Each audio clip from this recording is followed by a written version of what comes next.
Hello guys, welcome to V-Score Vlogs. இன்னைக்கு என்ன வீடியோன்னு பார்த்தீங்கன்னா நம்ம அமேசான்ல இருந்து டிஜிடெக் மைக் ஒன்று ஆர்டர் பண்ணியிருந்தோம். ரொம்ப நாளாக மைக் இல்லாமல் பேசிட்டு இருக்கோமா, சரி மைக் ஆர்டர் பண்ணி ஒன்று வீடியோ பண்ணலாம் அப்படின்ற ஒரு ஐடியா. ஸோ நான் வாங்கியிருக்கேன், எப்படி இருக்கு என்னன்றதை இந்த வீடியோவில் முழுசாக பார்க்கலாம். வாங்க போகலாம் வீடியோக்குள்ளே.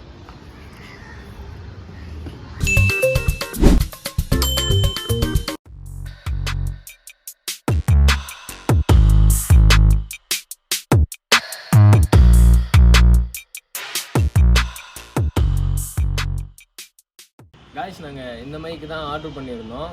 ஸோ வாங்க அன்பாக்ஸ் பண்ணலாம். அன்பாக்ஸ் பண்ணிவிட்டு உங்களுக்கு டீட்டெயிலாக வாய்ஸ்லாம் எப்படி கேட்குது, அப்புறம் மைக் இப்போ வந்து நாங்கள் மைக் போடாமல் பேசிகிட்டு இருக்கோம், மைக் போட்டதுக்கப்புறம் எப்படி கேட்குது அப்படின்றத உங்களுக்கு ஃபுல்லாக நான் டீட்டெயிலாக இந்த வீடியோவில் சொல்கிறேன். வாங்க வீடியோக்குள்ளே போகலாம். காய்ஸ், ஓப்பன் பண்ணால் இதுதான் பாருங்கள்,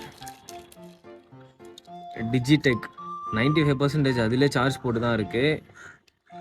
இதுக்குள்ளே தான் மைக் கொடுத்துருக்காங்க, 2 மைக் காய்ஸ், மேக்னெட்டிக் டைப் தான். மேக்னெட்டிக்கே கொஞ்சம் ஸ்ட்ராங்காக இருக்குது காய்ஸ். இது பார்த்தீங்களா, என்னாலே இருக்க முடியல. இது கொடுத்துருக்காங்க. அப்புறம் வந்து இது ரிசீவர், இதுலேயும் சார்ஜ் தனியாக இது சார்ஜ் போடுற மாதிரி இருக்கும். ஸோ இது ரிசீவர் வந்து.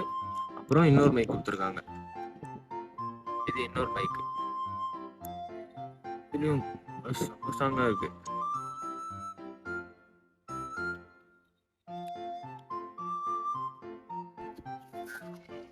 காய்ஸ், அடுத்தது வந்து இது கொடுத்துருக்காங்க.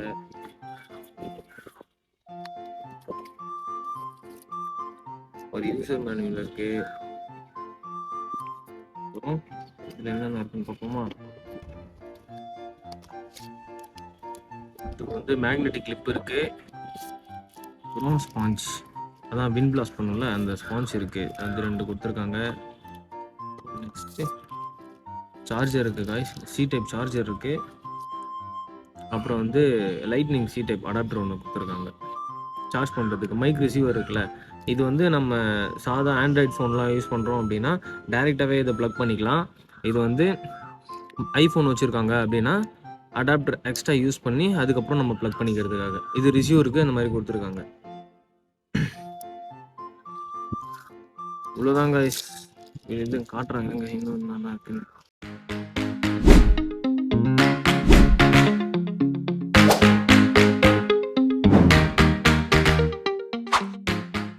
காய்ஸ், இவ்வளோ நேரம் நான் பேசிகிட்டு இருந்தது வந்து மைக் இல்லாமல் பேசிகிட்டு இருந்தேன். ஸோ இப்போ நான் மைக்கோட பேசுகிறேன். இப்போ எப்படி இருக்குது, அப்புறம் டிஸ்டன்ஸில் இன்னும் கவர் பண்ணி காமிக்கிறேன், எவ்வளோ தூரம் டிஸ்டன்ஸ் வந்து கவர் ஆகுது அப்படின்றதையும் நான் உங்ககிட்ட காமிக்கிறேன். காய்ஸ், நாங்கள் இப்போ வந்து 2 மைக்கையுமே பின் பண்ணியிருக்கோம். ஒன்று நான் போட்டிருக்கேன், இன்னொன்று மோனிஷா போட்டிருக்கு. ஸோ ரெண்டுமே எப்படி கொஞ்சம் கிளாரிட்டியாக இருக்கா, இல்லை இப்போ வந்து நார்மலாக பேசிகிட்டு இருக்கோம், நாய்ஸ் கேன்சலேஷன் ஆன் பண்ணல, நாய்ஸ் கேன்சல் ஆன் பண்ணியும் நான் காமிக்கிறேன்.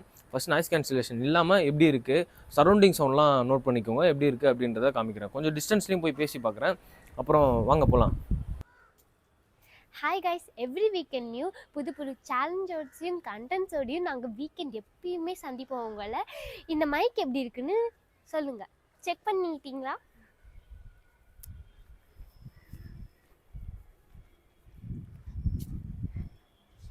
இப்போ வாய்ஸ் சரியாக கேட்குதா பாருங்கள். ஓகே, நான் ஐ திங்க் ஸோ நான் இப்போ எப்படியோ 30 மீட்டர்ஸ் இருப்பேன். காய்ஸ், எப்படி இருக்குது, வாய்ஸ் கிளியராக கேட்குதா? காய்ஸ், இப்போ வந்து மைக்கை நான் உங்களுக்கு டெஸ்ட் பண்ணி சொல்கிறேன் அப்படின்னு சொல்லியிருந்தேன். இப்போது நான் எவ்ரி வீக்கெண்ட் வந்து வீடியோ போடுவேன்ல, பசங்களாம் வந்து கொஞ்சம் எக்ஸாம் ஆகல, ஸோ படிக்கிறாங்க. முடிஞ்சதுக்கப்புறம் நெக்ஸ்ட்டு வீக்கெண்ட்லேருந்து கண்டினியூஸாக கொஞ்சம் வீடியோ போடுறேன். ஏன்னா எல்லாேருக்கும் லீவ் விட்டுருவாங்க. ஸோ அதனால் எவ்ரி வீக்கெண்ட் நான் வீடியோ போடுவேன். இப்போ நான் டிஸ்டன்ஸில் போகிறேன், உங்களுக்கு எவ்வளோ தூரம் கேட்குது அப்படின்றத நீங்கள் சொல்லுங்கள். இப்போ அரௌண்ட் ஒரு 10 மீட்டர்ஸ் வந்திருப்பேன் அப்படின்னு நினைக்கிறேன். ஒரு 25 to 30 வந்திருப்பேன். அதுதான் எனக்கு அப்ராக்சிமேட்டாக எனக்கு தெரியல. ஸோ நான் இவ்வளோ தூரம் வந்திருக்கேன், உங்களுக்கு எப்படி கேட்குது அப்படின்றத நீங்கள் பாருங்கள். இது ஒன்றும் இல்லை, ஃபோன் பேக்கேஜ் தான். எப்படி இருக்குது, இப்போ வந்து நாய்ஸ் கேன்சலேஷன் வந்து ஆன் பண்ணல, ஆன் பண்ணாமல் தான் பேசிகிட்டு இருக்கேன். இன்னும் தூரமாக போகலாம், ஆனால் போகிறதுக்கு இடம் தான் காய்ஸ் இல்லை, இவ்வளோ தான் இருக்குது இடம். ஸோ அதனால் இது வரைக்கும் எவ்வளோ தூரம் கேட்குது அப்படின்றத அப்ராக்சிமேட்டாக ஒரு 30 to 20 அப்படி இருப்பேன்னு நினைக்கிறேன். இன்னும் டிஸ்டன்ஸில் எவ்வளோ தூரம் போக விட முடியுது அப்படின்றத இருங்க, நான் கீழே போயிட்டு கொஞ்சம் தூரம் வாக் பண்ணிவிட்டு எப்படி இருக்குன்னு நான் உங்ககிட்ட சொல்கிறேன்.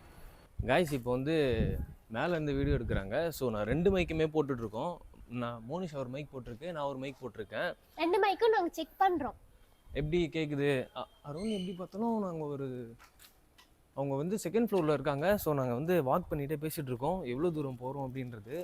அதான் ஃப்ரீக்வன்சி எப்படி கிடைக்குது, டிஸ்டன்ஸ் கிளியராக கிடைக்குதா இல்லையா அப்படின்றது தான். நான் அதை செக் பண்ணுறதுக்காக தான் இவ்வளோ தூரம் வந்திருக்கோம். இப்போ கீழே இறங்கி அரௌண்ட் எப்படி பார்த்தாலும் ஒரு 50 மீட்டர்ஸ் வந்துருப்போம்னு நினைக்கிறேன். வாய்ஸ் எப்படி இருக்குன்னு தெரியல. இன்னும் கொஞ்சம் தூரம் தள்ளி போவோம். கிளியராக கேட்குதா அப்படின்றத பார்ப்போம். மோனிஷா உனக்கு எப்படி? எனக்கு இது நல்லா செயல்படுதுன்னு நினைக்கிறேன். எப்படி ஓரளவுக்கு ஓகேவா யூஸ் பண்ணுறப்போ? இது கம்ஃபர்டபுளாக இருக்கு, ரொம்ப கம்ஃபர்டபுளாக இருக்கா? எந்த விதமான இதுவும் இல்லைல்ல காய்ஸ்? எப்படி பார்த்தாலும் நாங்கள் வந்திருப்போம் காய்ஸ் ஒரு 500 மீட்டர்ஸ் 500 மீட்டர்ஸ் இல்லை சாரி, ஒரு 100 மீட்டர்ஸ் வந்திருப்போம் காய்ஸ். 100 மீட்டர்ஸ் கூட இல்லை, ஒரு 50 மீட்டர்ஸ்ன்னு நினைக்கிறேன். ஒரு 50 மீட்டர்ஸ் வந்திருப்போம். இவ்வளோ தூரம் வந்துட்டோம். இப்போது வாய்ஸ் எப்படி கேட்டிருக்கு அப்படின்லாம் எனக்கு தெரியல. ஸோ பார்ப்போம், அங்கே போனால் தான் தெரியும் வாய்ஸ் நல்லா இருக்கா இல்லையா அப்படின்றது. அவங்க செகண்ட் ஃப்ளோர் வந்து வீடியோ எடுத்துட்டு இருக்காங்க. மோனிஷா நல்லா இருக்கா? ரொம்ப கம்ஃபர்டபுளா இருக்கு இது. ஃபர்ஸ்ட் நம்ம மைக்கே இல்லாம பண்ணதுக்கு இது எவ்வளவு பரவாயில்ல அப்படின்ற மாதிரி இருக்குல்ல காய்ஸ். இப்போ வந்து நாய்ஸ் கேன்சலேஷன் ஆன் பண்ணாம பேசிட்டு இருக்கேன். ஸோ இப்போ வந்து சவுண்டை கேளுங்க, சவுண்ட் எப்படி இருக்கு அப்படின்றத சுற்றி நான் உங்களுக்கு காமிக்கிறேன். சவுண்டை மட்டும் கொஞ்சம் கிளியராக கேளுங்க.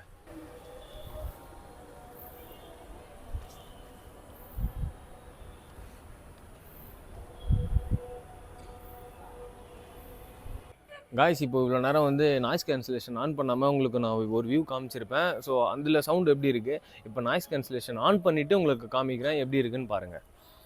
ஜஸ்ட் காய்ஸ் ஒன்றும் இல்லை, ஜஸ்ட் ஒரே ஒரு கிளிக் தான் பாய்ஸ் பண்ணோம் அப்படின்னா இந்த இடத்துல பார்த்தீங்களா அந்த ரெண்டாவது இன்னொரு லைட் இருக்குல்ல, அதுதான் வந்து நாய்ஸ் கேன்சலேஷன். ஸோ நான் ஆன் பண்ணிட்டேன். ஸோ இப்போ எப்படி இருக்குது அப்படின்றத திரும்ப சரௌண்டிங் நான் உங்களுக்கு காமிக்கிறேன் பாருங்கள்.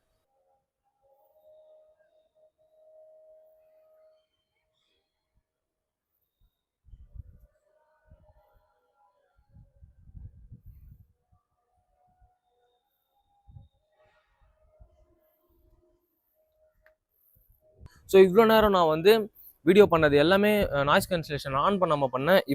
இப்போ பேசுறது எல்லாமே வந்து நாய்ஸ் கேன்சலேஷன் ஆன் பண்ணி நான் பேசிகிட்டு இருக்கேன். ஸோ இப்போ எப்படி இருக்குன்னு பாருங்கள். அதே போல் 2 மைக்கையும் ஒன்றா வச்சுட்டு பேசாதீங்க. ஸோ இந்த மைக்கில் பேசுகிறோம் அப்படின்னா ஓகே தான், நல்லாயிருக்கும். ஓவராலாக 2 பேருமே பக்கத்துலேயே டிஸ்டன்ஸில் இருக்கோம்னா 2 பேருமே பேசுறது கேட்கும். ஸோ பில் குவாலிட்டி எல்லாமே நல்லா தான் கைஸ் இருக்குது. டிஜிடெக்கில் ஒரு 3500 அப்ராக்சிமேட்டாக தாராளமாக வாங்கலாம், எனக்கு தெரிஞ்சு வாங்கலாம். அதுவும் பட்டன் மைக்கு அப்படின்றதுனால ரிசீவர்லேருந்து எல்லாமே வந்து குவாலிட்டி வைஸ் பெஸ்ட்டாக தான் கைஸ் இருக்குது. நீங்கள் புதுசாக ஒரு யூடியூப் வீடியோ சேனல் ஆரம்பிக்கிறீங்க அப்படின்னாக்கா உங்களுக்கு இந்த மைக் ஓகேவாக இருக்கும். இப்போ கூட செம்மத்தியாக காற்றடிக்குது. நான் வீடியோ எப்படி இருக்குன்னு நான் உங்களுக்கு காமிக்கிறேன். நானே இன்னும் பார்க்கல, ஸோ பார்த்துட்டு நான் உங்களுக்கு சொல்கிறேன். காய்ஸ் மறக்காமல் இந்த வீடியோவை கடைசி வரைக்கும் பாருங்கள். கடைசி வரைக்கும் பார்த்தா தான் உங்களுக்கு அட்வான்டேஜஸ் எது டிஸ்அட்வான்டேஜஸ் எது அப்படின்னு தெரியும். நான் அட்வான்டேஜஸ் சொல்கிறேன், இவங்க டிஸ்அட்வான்டேஜஸ் சொல்லுவாங்க மோனிஷா. ஸோ மோனிஷா என்ன டிஸ்அட்வான்டேஜஸ் நீங்கள் மியூட் பண்ணீங்க? டிஸ்அட்வான்டேஜ் என்னன்னா, நானும் அண்ணனும் கீழே நடந்து போகும்போது 2 மைக் போட்டிருந்தோம். ஏன்னா 2 மைக் போடும்போது கொலாப்ஸ் ஆச்சு, ஒரு மாதிரி எக்கோ அடிக்கிற மாதிரி. ஸோ அதாவது என்னன்னா 2 பேருமே பக்கத்துலேயே இருக்கிறதுனால அந்த மாதிரி கொலாப்ஸ் ஆகுது. கொஞ்சம் டிஸ்டன்ஸ் ஒரு 5 மீட்டர்ஸ் அந்த மாதிரி டிஸ்டன்ஸ்ல இருந்தோம் அப்படின்னா ஓகே, ஒரு இன்டர்வியூ அந்த மாதிரினா ஓகே. நான் இப்போ அட்வான்டேஜஸ் என்னன்றதை நான் சொல்கிறேன். அட்வான்டேஜஸ் என்னன்னா ரிசீவர் மைக்லேருந்து எல்லாமே குவாலிட்டி வைஸ் எல்லாமே பில் குவாலிட்டி வைஸ் எல்லாமே ஓகே தான் காய்ஸ். ஆனால் என்ன நான் ஃபேஸ் பண்ணேன்னா இந்த டிஸ்அட்வான்டேஜஸ் ஃபேஸ் பண்ணல, அது ஒன்று தான் காய்ஸ் எனக்கு பிடிக்கல. அட்வான்டேஜஸ் பொறுத்தோன்னா நாய்ஸ் கேன்சலேஷன் ஓகே. அப்புறம் வந்து டிஸ்டன்ஸில் வந்து பேசும்போது நான் இப்போ கீழே நடந்து போயிட்டு இருக்கும்போது கூட அவ்வளோ லாங் போயிருப்பேன், அவ்வளோ லாங் வாய்ஸ் சுத்தமாக லேக் ஆகல காய்ஸ். சூப்பராக இருக்குது, குவாலிட்டி வைஸ் பெஸ்ட்டு. அப்புறம் வாய்ஸ் வைஸும் பெஸ்ட்டாக தான் இருந்துச்சு, எனக்கு பிடிச்சிருந்தது. ஸோ ஸ்டார்ட் அப்பாக நீங்கள் ஒரு வீடியோ ஒன்று பண்ணுறீங்க அப்படின்னா டிஜிடெக் மைக் ஓகே தான் காய்ஸ். இந்த மைக் தான் வாங்கியிருந்தேன். இதனோட ரேட் என்னன்னு பார்த்தீங்கன்னா 3500 தான் நான் வாங்கியிருந்தேன். அமேசானில் வாங்கியிருந்தேன். இது டிஸ்கிரிப்ஷனில் இந்த லிங்க் நான் கொடுக்குறேன், வேணுன்றவங்க போய் பர்ச்சேஸ் பண்ணிக்கோங்க. வேறு ஏதாவது உங்களுக்கு ரிவ்யூ வேணும் அப்படின்னா கூட சொல்லுங்கள், நான் வீடியோ உங்களுக்கு போடுறேன். இந்த மைக் ஆனால் சீரியஸாக பெஸ்ட்டு தான் காய்ஸ், பெஸ்ட்டாக இருக்குது. ஆனால் எனக்கு பிடிச்சிருக்கு. ஸோ உங்களுக்கு எப்படின்னு தெரியல. உங்களுக்கு வேறு ஏதாவது வேணும்னா நீங்கள் கமெண்ட் செக்ஷனில் கமெண்ட் பண்ணுங்கள். நான் உங்களுக்கு கமெண்ட் பார்த்துட்டு உங்களுக்கு ரிப்ளை பண்ணுறேன். அப்புறம் என்னென்ன மைக்கை எப்படி இருக்குன்றதை நான் உங்களுக்கு அதையும் நான் சொல்கிறேன் காய்ஸ். இதோட இந்த விலாகை நான் எண்ட் பண்ணிக்கிறேன். பாய் பாய் காய்ஸ். இதை ஷேர் பண்ணுங்க, கமெண்ட் பண்ணுங்க, மறக்காம சப்ஸ்கிரைப் பண்ணுங்க, லைக் பண்ணுங்க, பெல் ஐகானை கிளிக் பண்ணுங்க. பாய் பாய் காய்ஸ். மறக்காம லைக் பண்ணுங்க, ஷேர் பண்ணுங்க, சப்ஸ்கிரைப் பண்ணுங்க, பெல் ஐகானை தட்டி விட்டுக்குங்க. பாய்.